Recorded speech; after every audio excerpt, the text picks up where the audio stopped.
guys, welcome back to my channel. It's Angela. So, I do, and I'm trying to change it up every year because I don't really know yet my year ahead spread style that I want to go into. So every year I change it up and try something new. So every year I do a year ahead spread, and then every month I go through the card that I pulled for that month. And the first year I just did I think it was my Light Seers Tarot, and I just pulled one card and then went over that card, and then I showed a bunch of other cards that were that card and other decks that I liked. The second year I did the Bone Stone and Earth Flesh Tarot, and then I did a Oracle card, I think, to match it. Yeah, and then last year I just did two different decks, and showed each one of those at the end of the month. So we are in February 6th, 5th. We're at February 5th right now. So this is the card I pulled for January when I did my year ahead spread. The 1st of January. I do it every 1st of January. I do a year ahead spread. And then every month at the end of the month I go over the card. This year, this deck was screaming at me. It is the Stolen Child Tarot, to use it as my year spread. And it kind of helps, but every time I'm drawn to a specific deck like that, it's basically telling me, you need to get to know me. We need to work together for the year. And this is my way of doing that. So I go through the deck all year long. I'm talking to the deck, working with the deck closely. So I get to know it a lot deeper and better. Like I said, the first year was Light Seers, second year was my Bone Stone Earth Flesh Tarot. Those are my two favorite decks ever. If I could never have another tarot deck, it would be those two that I would not be able to get rid of. And then last year I did the Dream Keepers Tarot and the Ferret and Pinter Tarot because I fell instantly in love with the Ferret and Pinter Tarot, and I wanted to work with it more. And the Dream Keepers Tarot I was kind of confused on, so I kind of put those two together, and they worked very well together. This year I did the year ahead spread with the Stolen Child Tarot because, like I said, when I was thinking about what deck to use, because I have a lot of decks now, it was literally like it was screaming at me, pick me, pick me, pick me. And I picked this deck. And then the January card I pulled, I've never, ever, ever pulled in the tarot since I've been doing it for 4 years now.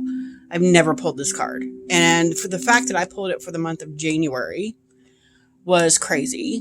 And then I decided to go ahead and this year to mix it up at the end of the month, which we'll be pulling it now, to pull a card that kind of matches from a deck that kind of matches whatever card I pulled. So the card I pulled for the month of January was the Sun card. I've never pulled this card in any deck I own. It's never fallen out. I've never pulled it for anybody else. I've never pulled the Sun card ever. And the fact that I pulled it for my overall energy for the month of January, when January is our month that we have cold weather, it's usually disgusting outside, like negative temperatures. We don't usually see the sun. It was quite fitting weather-wise because we've had the most mild January that I could ever think in recent history. It's been in the 50s and 60s every day, almost. There's been a couple times it's dipped down in below freezing, but it's not once been in the negatives. We had 2 days of snow, I think, and it was gone within hours or the next day. It's very unusual January weather for the Midwest. So in that respect, the Sun card was dead on accurate for the month of January. We've seen sunshine a lot this month, which is rare. On the other flip side of that, and I kept having to remind myself, but you pulled the Sun card. There's a reason you pulled the Sun card. You need to embody the Sun card. So I kept trying to embody that no matter what was happening. So I got a second job. The first week of January, because of the many issues I've had since last April, May, it's still an ongoing thing. So I decided to figure out how to make more money. 2 weeks into that, I got very ill. I had to wind up going to the hospital. And as I'm in the hospital, just trying to breathe, because I had bronchitis, acute bronchitis and acute sinusitis at the same time. I was thinking, why did you pull the sun card this month? And then we had a lot of, not overtime at work, but a lot of extra stuff coming in at work. So I'm just constantly working. So I'm like, there's no time for the sun. Like, why? I think it was just there to remind me, it's what you make of it. You can choose to see the sunshine. And that's when I realized, we've had a very mild month. I need to just grab onto that and focus on that. Despite everything else falling down around me, I need to focus on that sun energy. And it kind of helped in those rough days that I was having issues. So I wanted to read to you guys, and I actually printed off the book for this. It's all disarray right now, but I'm going to read to you what it says in the sun card in this book, if I can ever get to it. And for lovers, hermit, and it's not very big. It's very small blurbs, but I think it's powerful. So here we have the sun. And it says, like a cosmic architect, the naked sun child helps spread the seeds of the garden. The golden cat represents independence and liberty. Like the reed cat of the Book of the Dead, she can destroy serpents when defending herself and others. So that was kind of speaking to the aspect of no matter how dark of a month I had, I needed to remind myself, I pulled the sun card. You need to hold on to that. Hold on to that feeling of the sun. Which was cool. The twin birds represent the work of cooperative duality within us. Our conscious mind may guide and interpret the subconscious, while our subconscious process the events of waking life through dreams. And then it gives you just keywords: rebirth, new dawn, new construction, illumination, openness, ascension, truth versus delays, discovery of obstacles or misinformation, and then natural feature, and that's the upright and reverse meanings on that. And then it gives you information on the image itself. Natural features, artist notes, Abyssinian cat, yellow swamp warbler. I love William Blake, and I had a little fun here making the infant an homage to the Ancient of Days. So I thought that was pretty cool. So that's basically all there is to the sun card. Again, it was more like, other than the weather, it was more like needing to embody the card. And I think that's the first time that's ever happened. And the fact that I pulled the sun card when I've never pulled it before ever, was one thing. But then just as a almost daily reminder, no matter how bad things were getting or how dark my days looked, at least once a day at some point in the day, there would be this something niggling in my mind. But you pulled the sun card. You just had a horrible day. You just cut your leg open on something random, stupid. You might need stitches, but you pulled the sun card. You're very sick, but you pulled the sun card. So it was this niggling in the back of my mind that just kept reminding me, but you pulled the sun card. Doesn't matter how bad things are getting. You need to focus on that sun energy. And I did quite a bit throughout the month. That was my thing to hold on to. So I found that quite interesting. Is the first time ever pulling this specific card. It was also the first time ever. It wasn't like this is how my month went. It was the need to embody that card, which I felt very interesting. So in honor of the sun card and all its yellow and beauty, I immediately thought of spring. And the only deck that I really use and knew the second I got it, it was a sunshiny card, was my Joie de Vivre. And because to me, this embodies spring. I love the backs. It matches. It's very sunny. It's a very, very beautiful deck. It can be dark. It can be straight to the point. And I think that's a good offsetter from the beautiful sun card here, is to let me know, hey, let's get another message in here. So this is going to just be me pulling a card, and I don't know if I'm going to do this at the beginning of the month or keep it at the end of the month when I do the video.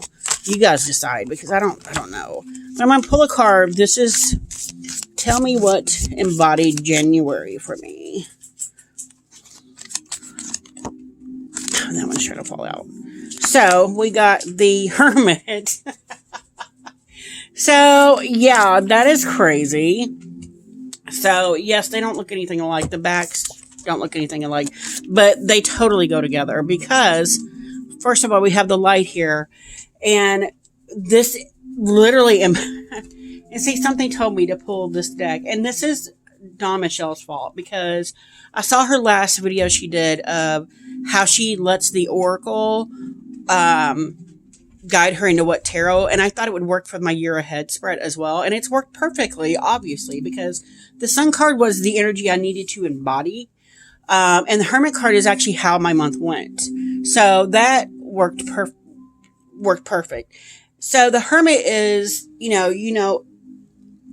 basically I'm a Virgo, so I am a Hermit already.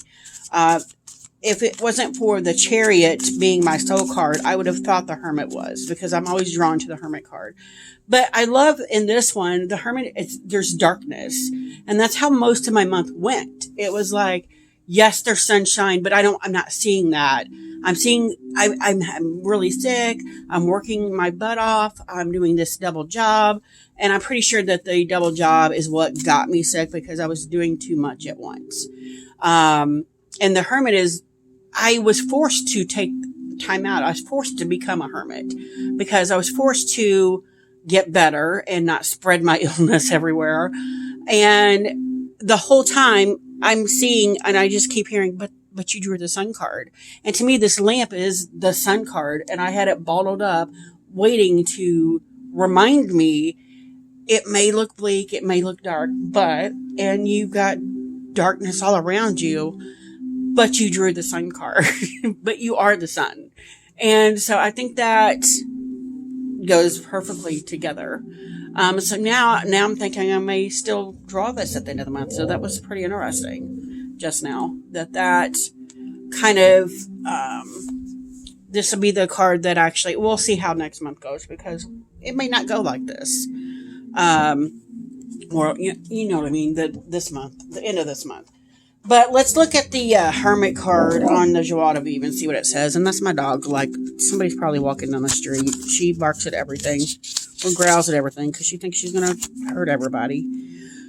So, keywords: solitude, retreat, enlightenment, meditation, and wisdom. And I will tell you, on my being forced to become the Hermit this month, and the Hermit is my card of the year also, which is insane. Stop it. Which is insane because first month in I drew the Hermit card again.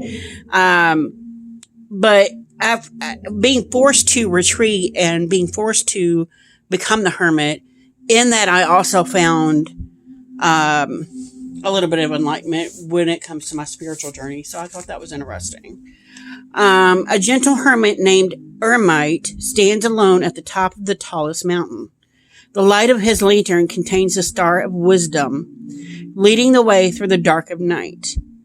His solitude connects him deeply to the inner mysteries of his mind, bringing him closer to obtaining a higher level of enlightenment.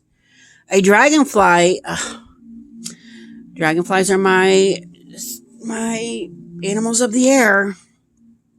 A dragonfly in search of a trusted guide quietly accompanies Ermite on his journey. And I didn't even see, he is right there.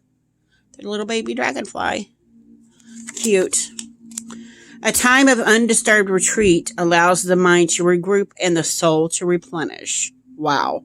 And that's exactly what I was literally forced to do when I got sick this month, or in the month of January.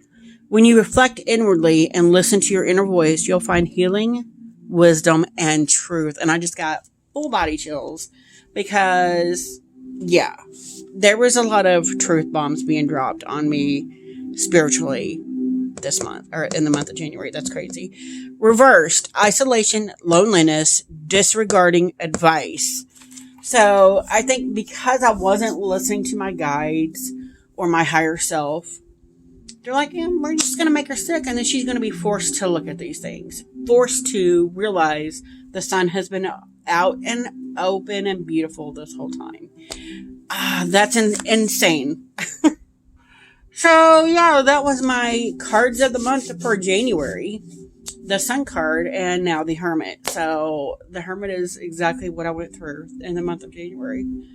That's insane. But yeah, if you guys have any questions, comments, concerns, don't hesitate to let me know in the comments below. If you have any thoughts on my card of the month, if you guys like this video, give me a thumbs up. If you want to see more, please subscribe, and don't forget to hit that notification button so you're alerted to any future videos. And you guys have a good night. Bye.